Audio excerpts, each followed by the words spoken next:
Pensé que caería, no, mas nunca me has fallado, Dios.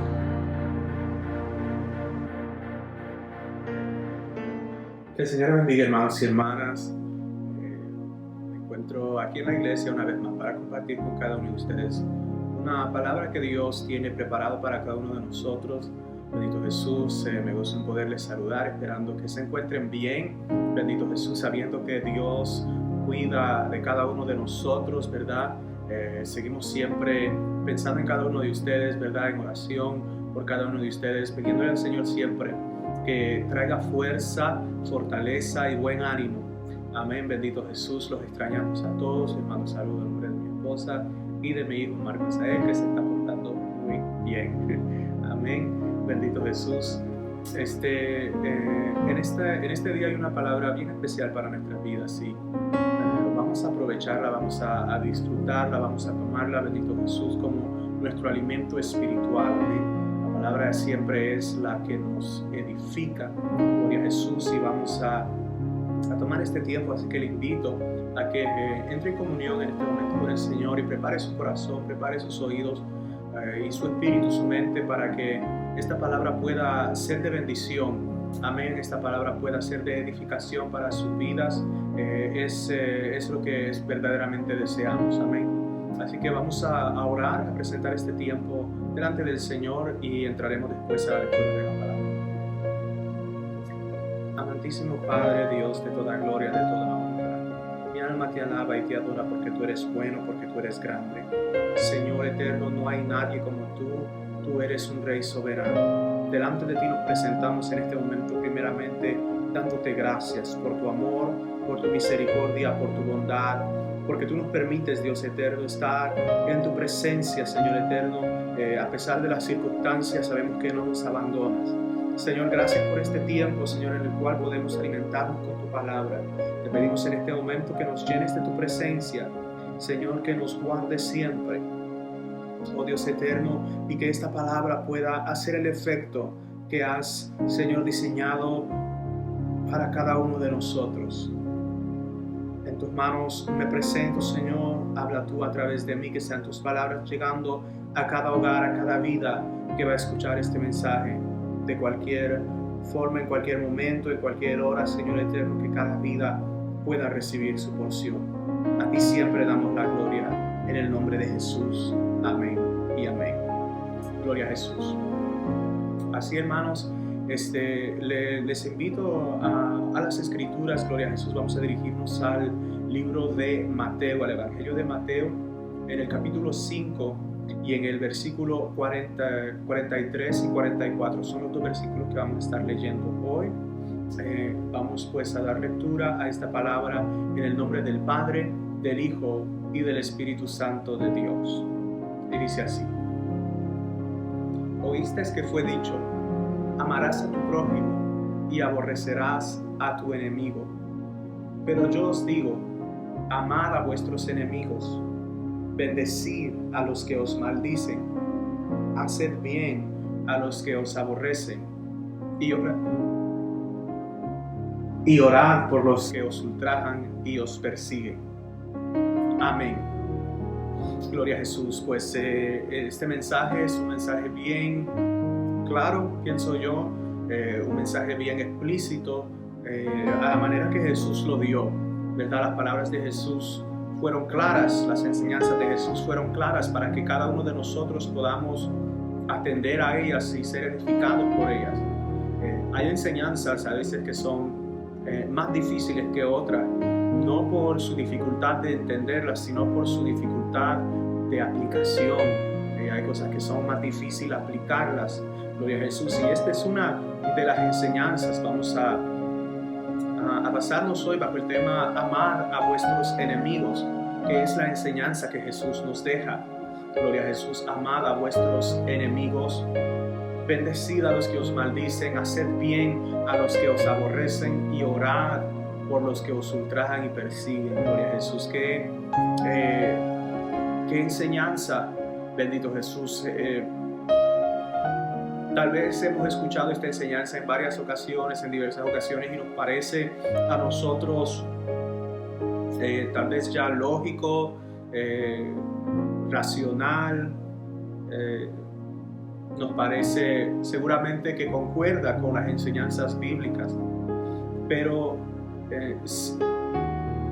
hay algo aquí que es importante que hagamos resaltar, porque Jesús vino a enseñar aquí algo contrario a lo que se enseñaba. Para nosotros, gracias a Dios, ¿verdad? Es algo que siempre hemos escuchado. Desde que yo me puedo recordar, esa ha sido la enseñanza. No se ha enseñado nada contrario a esto. Pero Jesús, en el momento en el que trajo esta enseñanza era contraria. Lo vemos en el primer versículo. Jesús dice: oíste que fue dicho, amarás a tu prójimo y aborrecerás a tu enemigo. Amarás a tu prójimo y aborrecerás a tu enemigo. Entonces eso era lo que el pueblo estaba oyendo. Esa era la enseñanza que recibían. Esos eran los dichos que existían entre ellos. Gloria a Jesús. Sin embargo, esta enseñanza era contraria aún a los mandamientos que Dios le dio a Moisés. Ahora sí vemos los mandamientos que Dios le dio a Moisés concerniente al prójimo. ¿Qué es lo que vemos? Vemos: no matarás. Eso concierne al prójimo. No cometerás adulterio. También concierne al prójimo. No hurtarás. Y se convierte ahí más específico: no dirás falso testimonio en contra de tu prójimo. Y tampoco codiciarás nada de tu prójimo. Ni la mujer, ni el ganado, ni su casa. No codiciarás lo que es de tu prójimo. Entonces, se resumía este mensaje, este mandamiento, como amarás a tu prójimo como a ti mismo. Pero si vemos en esta lista, en esta enumeración de mandamientos, ¿quién dijo amarás a tu prójimo y aborrecerás a tu enemigo? No es algo que encontramos en la Escritura, no es algo que encontramos en la enseñanza divina, no es algo que encontramos en el mandamiento de Dios. Entonces no fue Jehová, no fue Moisés quien trajo esta enseñanza. ¿Qué podemos entonces concluir? Que esta es la conclusión de un razonamiento humano. Este es el fruto, el resultado de un razonamiento humano, un razonamiento corrupto que tergiversó el mandamiento de Dios según su conveniencia, para conveniencia personal.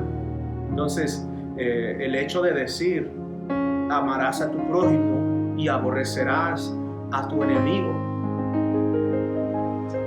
lo primero que debemos preguntarnos en esto es: ¿hay verdaderamente una distinción entre el prójimo y el enemigo? ¿Habrá Dios creado una distinción entre el prójimo y el enemigo? ¿No puede el prójimo ser enemigo y el enemigo ser prójimo? Bendito Jesús. Aquí es algo en que meditar. Bendito Jesús.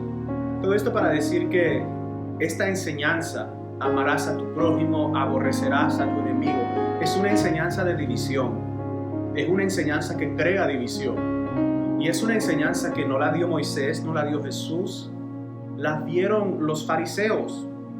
La dieron los fariseos y parecía que, aunque podemos poner toda la culpa sobre la espalda de los fariseos, ¿verdad? Podemos echar toda la culpa sobre ellos, pero podemos concluir que en parte, por lo menos en parte, esta enseñanza era aceptada por el pueblo.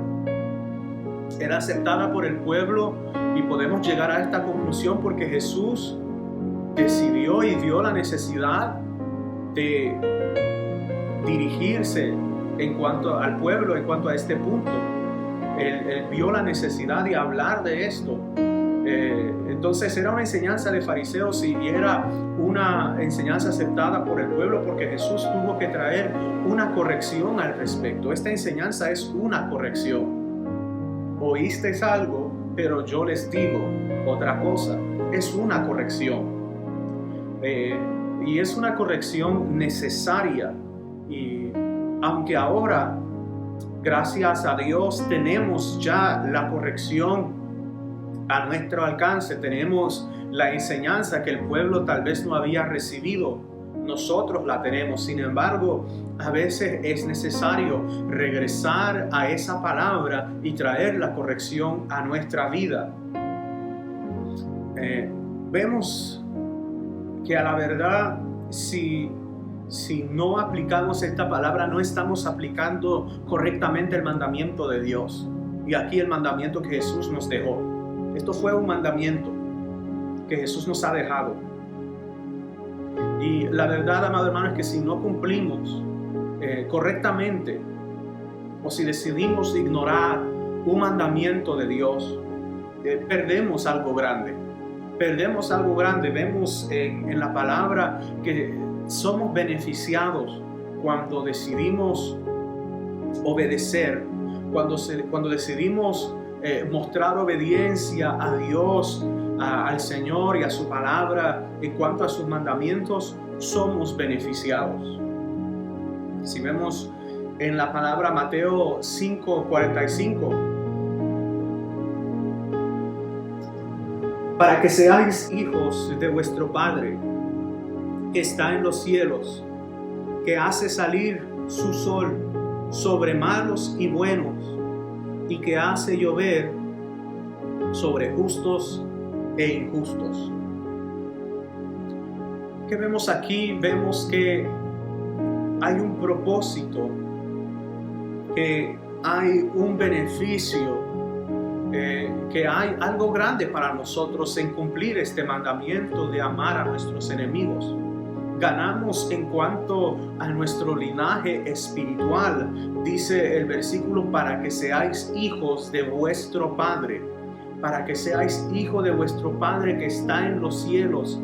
Entonces hay un propósito, hay un beneficio, hay una motivación que nos deja Jesús en su palabra para cumplir este mandamiento, que al amar a nuestros enemigos somos hijos de Dios, que al amar a nuestros enemigos comprobamos ser hijos de Dios.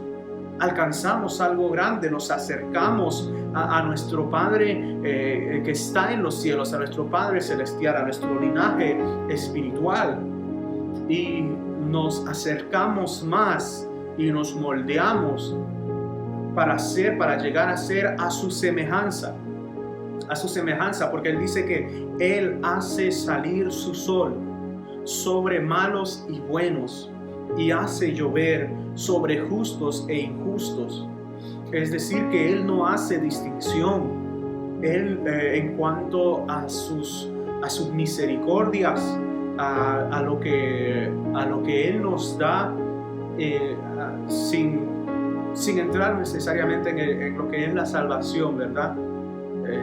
Porque eso es algo que escogemos, es algo que Él nos ha dejado escoger. Pero para todo lo demás, Él hace salir su sol sobre buenos y malos. Él hace llover sobre justos y sobre injustos. Él no discrimina en cuanto a los que le aman y a los que no le aman. Él no hace esa división. Ahora, ¿por qué nosotros vamos a hacer tal distinción entre nuestro prójimo y nuestro enemigo sobre cosas que no deberíamos hacer distinción, sobre cosas que deberíamos tratar a todos de la misma forma, de la misma manera, con el mismo amor, con la misma misericordia, con la misma compasión? Bendito Jesús. Entonces, al nosotros adoptar un comportamiento como este, es decir, amando a nuestros enemigos, nos acercamos a la semejanza de nuestro Padre Celestial. Bendito Jesús. Esto puede ir en contra de nuestros instintos. Esto puede ir en contra de nuestras primeras ideas, de nuestras primeras reacciones. Puede ir en contra de lo que podríamos razonar en nuestra lógica humana. Recordemos que la lógica humana puede ser corrompida, así como la lógica de los fariseos fue corrupta en cuanto a esta enseñanza. Creamos a veces divisiones. ¿Por qué? Porque nos es más fácil, porque nos es más conveniente crear esas divisiones, hacer distinciones, crear diferentes grupos, mirar a diferentes grupos con diferente ojo, bendito Jesús, con diferente mirada, con diferente perspectiva. Sin embargo, la enseñanza del Señor nos corrige y trae corrección. Vemos en Mateo 5:38, oíste que fue dicho ojo por ojo y diente por diente. Ahora esto verdaderamente es algo que podemos estar de acuerdo con esto muy fácilmente, pero el Señor viene y nos lanza un reto a ser diferente, un reto para ser más como Él, para obrar según su justicia y no según la justicia de los hombres. La Biblia nos da diferentes ejemplos y nos da el ejemplo en el cual vemos en acción la justicia de los hombres y la misericordia que pueden, o sea, la misericordia que podemos adoptar. En el reinado de David hubo un tiempo en que llegó una sequía. Había una sequía, bendito Jesús, había hambre. Y David fue y consultó a Jehová, y Jehová le dijo, esto que está sucediendo en el pueblo es por una injusticia que hubo de Saúl en contra de los Gabaonitas. Saúl ya había muerto, el rey era David, pero todavía había consecuencia por causa de una injusticia. Entonces, esto prácticamente es una oportunidad que el Señor le da a los Gabaonitas y a David de demostrar cómo alcanzar justicia, qué forma de cómo manifestar la justicia. Entonces, cuando el Señor le dice a David, esta hambre que hay es por culpa de lo que Saúl le hizo a los Gabaonitas, por exterminarlos, por atacarlos.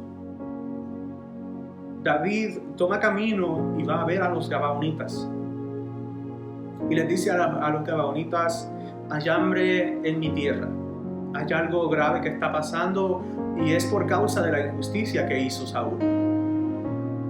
Ahora, ¿qué quieren que yo haga al respecto?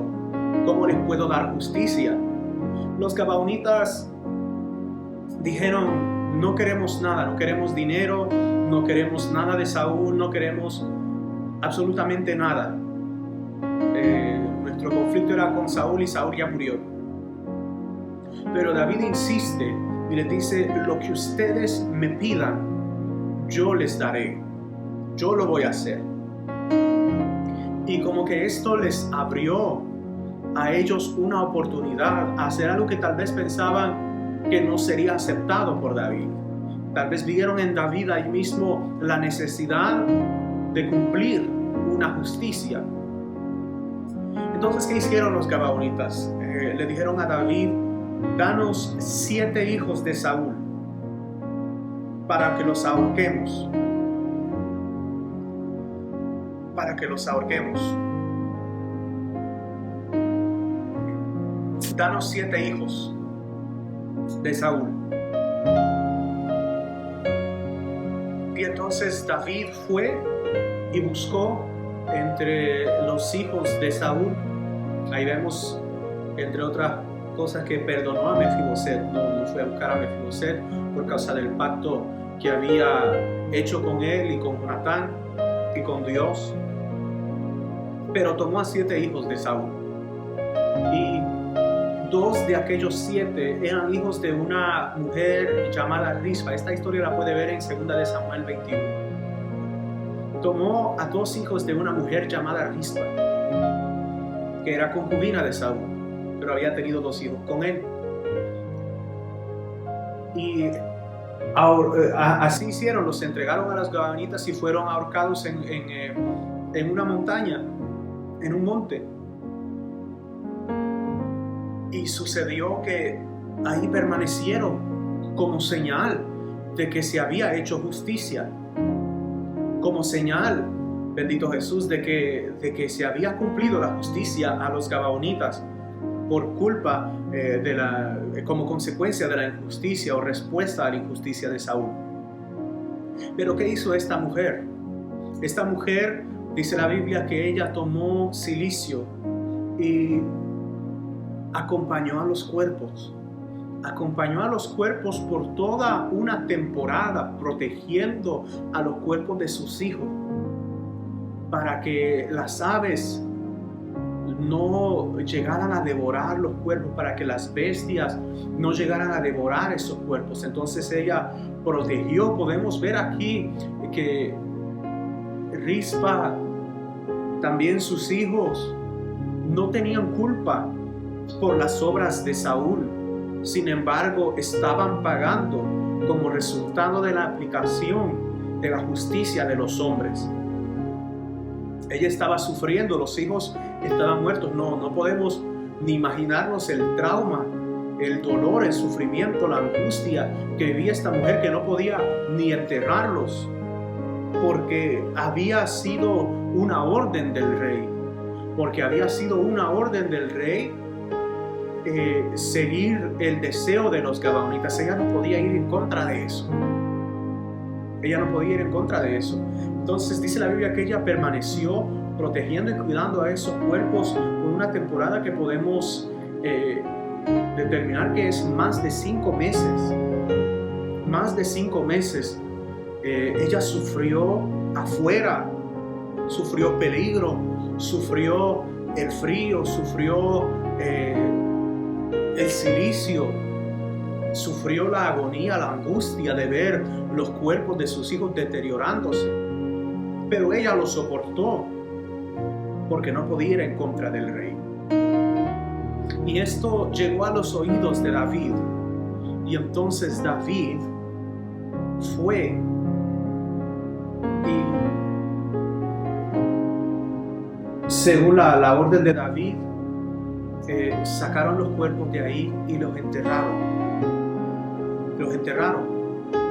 Entonces, ¿qué vemos ahí? Vemos que había una oportunidad. Vemos aquí una oportunidad de ver el amor a los enemigos en contraste con la justicia de los hombres. Los gabaonitas mostraron la justicia de los hombres, lo que para ellos les parecía justo. Tal vez muchos de ellos perdieron hijos, familiares, hermanos, padres. Entonces para ellos el instinto natural era cumplir con la misma justicia. Sin embargo, David, cuando oye del sufrimiento de Rispa, decide mostrar amor hacia los enemigos. Podemos llegar a una conclusión que la casa de Saúl era enemiga de la casa de David. A pesar del respeto y de la honra que David tenía para Saúl por haber sido escogido por Dios, eran enemigos. Eso era algo que no se podía negar, porque Saúl había perseguido y la casa de Saúl había perseguido a David. Sin embargo, a pesar de esto, David tuvo misericordia. Y tuvo amor hacia sus enemigos. Aun si Saúl había muerto, permanecía la casa de su enemigo. Saúl era manifestado a través de Rispa y a través de sus hijos. pero David tuvo misericordia. Y como quiera, el hambre cesó, como quiera, volvió a prosperar el pueblo. Entonces esto nos muestra que no era necesario que los cuerpos permanecieran así. Y aún tal vez no era necesario que murieran los hijos de Saúl, porque cualquier cosa que los gabaonitas hubiesen escogido para su justicia, había posibilidad que eso iba a satisfacer el corazón de Dios. Porque lo que se buscaba aquí, lo que David buscaba, y él lo dijo, era la satisfacción del corazón de los gabaonitas. Ahora, ¿qué nos satisface a nosotros en cuanto a nuestros enemigos? ¿Será que nos satisface cuando viven momentos difíciles?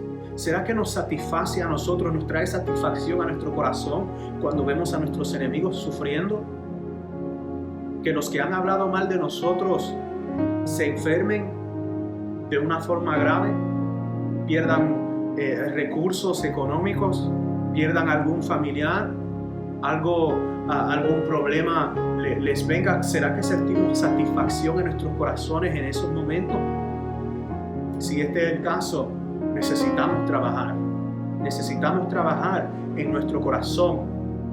Necesitamos que Dios haga una obra en nosotros. Dice Jesús en su enseñanza en Mateo 5:46, si amáis a los que os aman, ¿qué recompensa tendréis? ¿No hacen también lo mismo los publicanos? Y si saludáis a vuestros hermanos solamente, ¿qué hacéis de más? ¿No hacen así también los gentiles? Entonces, ¿qué hacemos de más? ¿Qué diferencia hay entre nosotros y los que no conocen del Señor? Los que no tienen a Dios, si no amamos a nuestros enemigos, si tratamos a nuestros enemigos de la misma manera que los que no tienen a Dios en su corazón, ¿qué diferencia hay si no los amamos? ¿Qué diferencia hay si hacemos y creamos divisiones? Bendito Jesús. En esto, amado hermano, tenemos mucho que aprender y tenemos mucho que alcanzar. Entonces, esta palabra es para hacernos meditar, bendito Jesús, y para llevarnos a alcanzar la perfección.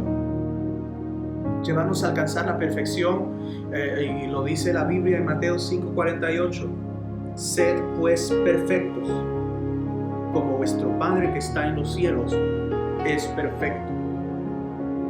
Esto lo dijo Jesús en este contexto, en el contexto de amar a nuestros enemigos.